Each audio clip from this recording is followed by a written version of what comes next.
Okay, 1972ರಲ್ಲಿ Indira ಗಾಂಧಿಯವರು ಪ್ರಾರಂಭ ಮಾಡಿದಂಥ ಈ ಒಂದು ಐತಿಹಾಸಿಕವಾದಂಥ ಯೋಜನೆ ದೇಶದ ಮಕ್ಕಳು ಆರೋಗ್ಯಕರವಾಗಿರಬೇಕು ಅಂಥೇಳಿ ಇವತ್ತು ನಮ್ಮ ಸರ್ಕಾರ ಜೀವನದಲ್ಲಿ ಮಕ್ಕಳು 5 ವರ್ಷ ಒಳಗಡೆ ಇರೋಂಥ ಪ್ರತಿಯೊಂದು ಮಗು ಕೂಡ ಇವತ್ತು ನಾವು ಈ ಲಸಿಕೆಯನ್ನು ಹಾಕಿ ಅವರ ಭವಿಷ್ಯದಲ್ಲಿ ಯಾವ ಅಂಗವೈಕಲ್ಯತೆ ಕೂಡ ಇರಬಾರ್ದು ಅನ್ನೋ ದೃಷ್ಟಿಯಿಂದ ಈ ಕಾರ್ಯಕ್ರಮವನ್ನು ಹಮ್ಮಿಕೊಂಡಿದ್ದೇವೆ.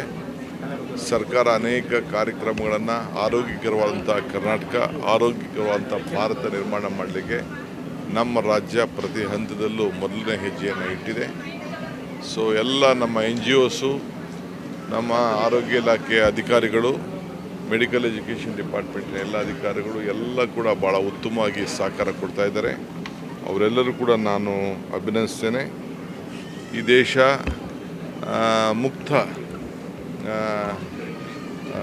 ಪೋಲಿಯೋ ಭಾರತವನ್ನು ನಿರ್ಮಾಣ ಮಾಡಿದೆ. ಇದನ್ನು ಅಕ್ಕಪಕ್ಕ ದೇಶಗಳಿಂದ ಇದು ಒಳಗಡೆ ಬರ್ಬೋದು ಅನ್ನೋ ದೃಷ್ಟಿಯಿಂದ ನಾವು ಜಾಗೃತರಾಗಿ ನಾವು ಈ ಅಭಿಯಾನವನ್ನು ಮುಂದುವರಿಸ್ತಾ ಇದ್ದೇವೆ. ಸೊ ಇದಕ್ಕೆ ಸಹಕಾರ ಕೊಟ್ಟಂಥ ಎಲ್ಲರೂ ಕೂಡ ಈ ಸಂದರ್ಭದಲ್ಲಿ ಅಭಿನಂದಿಸ್ತೇನೆ.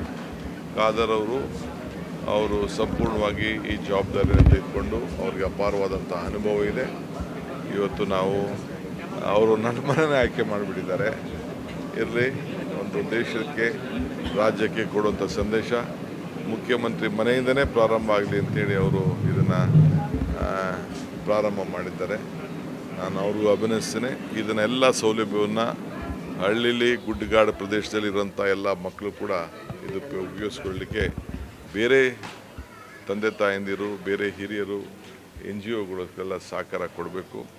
ಯಾರು ಕೂಡ ಈ ಅವಕಾಶವನ್ನು ತಪ್ಪಿಸ್ಕೊಳ್ಬಾರ್ದು ಅಂತೇಳಿ ನಾನು ಪ್ರಾರ್ಥನೆ ಮಾಡ್ತೇನೆ.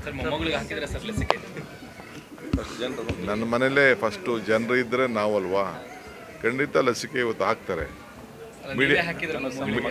ಮೀಡಿಯಾ ಮುಂದೆ ಅಲ್ಲ, ನೋಡೋಣ ಅದನ್ನು ನಮ್ಮ ಖಾದರ್ ಸಾಹೇಬ್ ಏನು ಮಾಡ್ತಾರೆ. ನಿನ್ನೆ ಪ್ರದೀಪ್ ಈಶ್ವರ್ ಮೇಲೆ ಚಪ್ಪಲಿ